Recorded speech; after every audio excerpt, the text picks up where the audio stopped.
Hi, how are you, Srinath? I'm good, Shefali. How are you? Good to see you. After long, Good to see you too. Yes, long time. How have you been? not too bad at all. It's been tough. The lockdown has taken some energy off, but I think we need to find a way to get our bearings right and hold on for things to get better. I agree with you. Right now, I think what we all really need is to dwell inside and find happiness. What do you think about this, Srinath? Right. I think happiness is not an easy thing in the current situation, but we got to motivate ourselves. We got to have the right things in our mind. Thinking has to be, very effective at this stage of life. Things will definitely get better. It's like faith and hope are the pillars of happiness, in my opinion. And as long as we are expecting good things to happen in the future, and as long as we are careful about what we are doing now, I'm sure we'll find the happiness back again. I agree with you, but tell me, how are you dealing with it personally? Like, how do you create your happiness right now? Well, I think, as I said, happiness is more relative in many ways. I think, we expect happiness to come from the outside world, the external world, but I think happiness is something, if you get few things fundamentally right within ourselves. I believe that, people, when we get a little more selfish in life, I think we lose that happiness. We got to be, have that, we need to have that, the serving part, the sense of serving others, to think about others, how people are and what people are doing. I mean, there are always, see people at the other spectrum. There are people who are better than you, people who are struggling, and even, they are not doing really well in life. So when you look into that, we are kind of treading that fine path where we see the both sides of the world. And I think we need to look up to those people who are not doing that well in life and try to see how we can better their life. It could be in your profession, it could be, with the people around you. A lot of people are struggling. This is the time for you to think about others. Now, these are all the indirect way of seeking happiness. Happiness is not about, laughing and having friends around and, enjoying a great evening and having a party and all of it. That is once in a while. I mean, those are all celebrations. So let us not confuse happiness with celebration. As we have always been told and taught, the happiness is a state of mind, and it is a work in progress all the time. Very well said. Yeah, I think very beautiful thing you just said. There is a difference between celebration and staying happy, and it's a state of mind. Knowing you for so long, I know you love to read. I'm sure you're reading quite a bit these days. I really want to know one thing from you, which is one book that you have read and that has really left an impact on you. There are two books which I want to speak about. The latest one which I read was When Breath Becomes Air. That is written by Paul Kalanidhi. I mean, he's a doctor in US, of course, in Indian origin, and he's such a brilliant kid that he finishes his English literature and then turns his mind towards neuroscience, and then he becomes one of the best neurosurgeons in the Bay Area. Fortunately, he succumbs to cancer, and then a great doctor who is counseling the patients become a patient, and then he's being counseled. So he brings superb sense of meaning into life. Of course, he dies in the end, and the wife finishes the book nicely. So what he goes through in every phase of life as a doctor, and before that, his aspirations in life, his plans for the future, how that keeps changing. And then as a doctor, when he was talking to the patients, especially the terminal patients, which is heart-wrenching. I mean, he's convincing people that, he tells people, and then he fights as if he's the enemy of death. But in the end, he says that he was more or less an ambassador of death. in certain situations where patients are terminally ill. Those kind of lines really touches you deep down, and then he becomes a patient by the end of the day. And then the way he's been counseled and what he goes through in his mind. Again, he tries to go back into his profession when he feels a little better. Then again, he loses interest. In all of it, Shefali, he brings the comparison between life science and basically life versus literature, science versus literature, basically. And then he speaks about the real essence of that the real essence of life lies in the literature. Science is more predictable in many ways. All these things, it's very working. This is what a book should do to you. You become the main character when you read that book. So this is one book which has, recently I read it, so it has made a huge impression on me. And the other one is called The Man's Search for Meaning. This is Viktor Frankl. I remember you recommending this to me. I read it too. It's a wonderful book. It's about the Second World War, the Hitler mess. There is this wonderful man who is a psychiatrist who gets caught in concentration camp, and the way he comes out of it. And then you read all these things, we feel so lucky that we are in such a wonderful position in life. We unnecessarily think about non-issues and then make a mountain of it. So I think we need to keep reading. Reading is one thing which probably induces knowledge and wisdom, because it is the experience of the others which comes in a short form for us to understand life. So reading always helps us. I suggest everyone to beat the boredom with reading. Have various dimensions of thinking. Sometimes we suffer from monotonous. I mean, that's life. We feel life is boring and all of it. So when you read books, and then when you chase books like this and see how people have suffered in the past and how they have come and then started making a living, I think this makes a lot of sense, and then brings purpose into life. Very well said. I think, reading definitely enhances our minds, and, we start thinking about all those dimensions probably we haven't ever thought of. We all evolve. When I think about this, like when you just said about this in the book, it also gets me to a point when I think about you. You were so busy doing cricket so many years, and so many years have gone by. And today, how do you look at it? Look at the game, how do you look at it today? It is a part. It was a profession. I mean, it is probably the way the world sees is different. But for a cricketer who sees this as a proper profession, will be another job. It has its ups and downs. But only thing is that a passion became a profession. So that's probably one of the advantages of playing this sport for me personally. I can, there are a lot of many good things that has happened in this game. I think it has allowed me to travel around the world, meet people, experience the good things. And also, there are a lot of things that taught me not to tread with, to stay away from.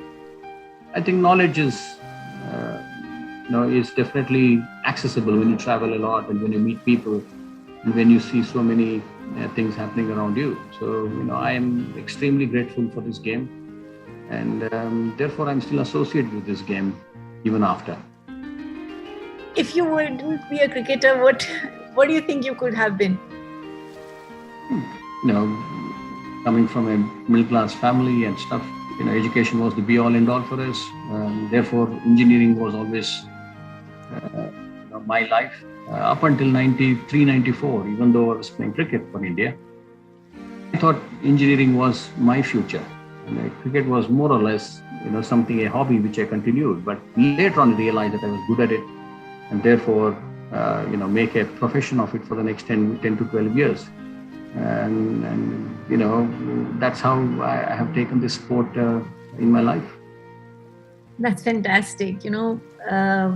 Actually, when passion translates into what you do, it doesn't feel like work anyhow. it just becomes an extension of you. And I want to ask you something, Sri, that suppose I wanted you to give a message to your younger self, what would that be? I think, especially for the kids these days, they need to sustain that hunger to do well in life. Things have changed. People have, in the last 20 years to 30 years, our generation people have reasonably done well. So obviously, we provide for the kids and all of it. So it is time for them to understand the difference between what is necessary and what is a luxury. So this differentiation is extremely important. We need to align them to the more important things in life, which can take them to their heights. Now, how do we do this? I mean, education is, of course, one part of it. But again, the human values is something that we need to instill in them at every stage. The stories of hardship in the previous past, the stories of, how people go the wrong way if they mess up in life. It is important for the kids to know that, or probably to say that I can't afford this. It is important to cultivate that habit in the kids to say, no, I don't deserve this. No, distractions are quite a few. So it is time that, we along with them sit across and then tell them what is distraction and then what is good for you in life. We got to, do our bit, help them in many ways. Human values are more, accessible or easy for them to receive when we come up with true life stories. And, as you always mention that, reading probably gives them a depth of life in the early part of his life. So, for us to make them, we need to have those habits and then probably try to inculcate in them. So there are a lot of things that we need to do with the kids. The only thing is that we need to be closer to them all the time. That is more important. Sometimes it becomes too heavy, too busy. We are all over the world, but I think the connection should be there all the time with the kids. They need to know that there is somebody behind us watching. I mean, even if they're 18, 19, 20, you still need to guide them. You need to talk to them. Keep telling them what is right or wrong, because it takes one small slip for them to lose the rhythm of life. So, working with kids is a lifelong association, and it is just not that, okay, now they are 18, like they can do whatever they want to do. Of course, I mean, there are things that we can learn from them as well. But I think, as many, I feel that it is a wonderful school between the parent and the children. Wow, that is so incredible what you just said. Yes, it's a beautiful school between a parent and a child. That's exactly what I feel very strongly about. I really feel that, we as parents should share a lot of stories from our childhood and probably from our parents or maybe grandparents and narrate it to the children so that they learn from those stories.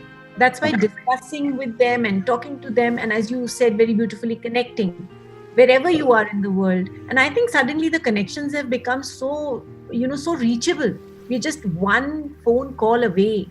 We can do video calling, we can speak to each other, we can, chat with each other. I mean, it's really incredible. This is really, coming from you, it really means a lot, especially when you were traveling quite a bit and still being in touch with the family. That really speaks volumes, Keeping it light, tell me one place that you would love to holiday over and over again. New Zealand is a great place. I've been there a few times. It's a wonderful place, especially the South Islands, the Queenstown, and the places in and around. I think everybody has their own favorite places. I love New Zealand because of its quietness, because the air, very pure. And I've always enjoyed New Zealand, the sightseeing part of it. If you're looking for a true destination in New Zealand, but I think there are a lot of things in India itself. where we can explore. I think I'm very keen to go to the forest. I mean, that has been my one of those hobbies from my younger days. You know, especially the food in Karnataka state where we live, which is a merger of coffee plantation and the forest together. Right. Wonderful place to go there and, you know, spend some quality time. That's one. And then in Karnataka, you know, we have many places. I mean, if you go to Kerala, you have some splendid places to go to. The drives inside in Karnataka itself is unbelievable on some part. If you go to the Western Ghats part of it, it is absolutely a gorgeous place. And you know, if we really want to see the whole of India, I think that will take probably the rest of my life. Which I haven't done. I think it's time for me to, you know, look into that. I think we need to travel within India to see many things. I've heard a lot of good things about Arunachal Pradesh and those areas, our eastern part of the country. That's something which I need to look into. I've been to Kashmir a few times, beautiful place. It is, of course. Now, because things have changed, so this is probably the time to go there. Yeah, I think once the pandemic is over, I think we all are going to pack our suitcases and travel as much as we can, because I think the pandemic has really taught us so many things, and we should value these small things that we have learned over a period of time. I think most of us have learned a lot of patience. So this has been quite a lesson. One soul food that means a lot to you. I like good Punjabi food, honestly. You do?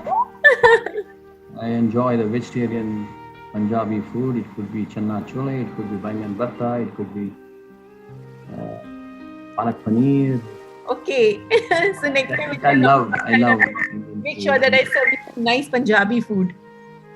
Excellent food. I love it. I mean, I really enjoy food. Of course, our South Indian typical rice, sambar and all of it. Yes, masala dosas and idlis, but I love North Indian as well. I'm a foodie, so I eat a lot. So I have very few restrictions when it comes to food. North, east, west. I mean, as long as the food is good, I'm going to go for it. Lovely. When you meet a person and you see a person who's got, one person has got humor and the other person is more about seriousness and conversations, who would you like to interact with? I think humor is always the best thing to look around. I think it's always good to laugh and smile and, you know, depreciate yourself to an extent, and make fun of yourself is probably the best thing that you could do. It lightens you up, and then you mingle with people better. We should be ready to take jokes on us and also make jokes on others. We've got to be sensitive, I understand, but it's depreciating jokes on oneself is always good. Yes, I think it's the funny streak that really counts, isn't it? That keeps us moving, actually. Do you like chocolates? Not really. Chocolate is not my favorite, but yeah, once in a while I do dabble with, but not really. Not really. Okay. That's amazing. It's so nice to know this part of you, which is, not known much. And, I think it's really amazing to have these kind of conversations with you. So many times we have sat and spoken about all kinds of stuff, right? From books to tea to coffee to, I don't know, snacks, because you're very fond of eating as well. And I think I've enjoyed speaking to you. But one message that you would like to give to everybody out there who is have patience. By you. I think, it's have patience. Let us get through this pandemic. Let us be honest and also be a little more generous. This is the time for us to reach out to the needy. It could be people who are sick. It could be people who are in a position to, people in a situation where they're struggling to have 2 meals. I mean, these are things, and let us be sensitive to this. Let us, whenever we get a chance, that we need to act. When somebody seeks something from you, I think let us respond positively for them. And this is the time for us to act. I'm sure as a country we have done really well in the last many years, and once we get past this pandemic, I think we should be back on the track and maybe life will be normal. So hope and faith is extremely important in the way we live. I think this is a year to have more gratitude.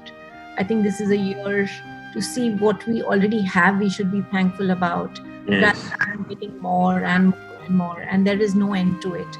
And of course, the happiness really lies in the small things of life, never in the big things. Unfortunately, because we are running a rat race, we forget this. And I think we should be conscious of that.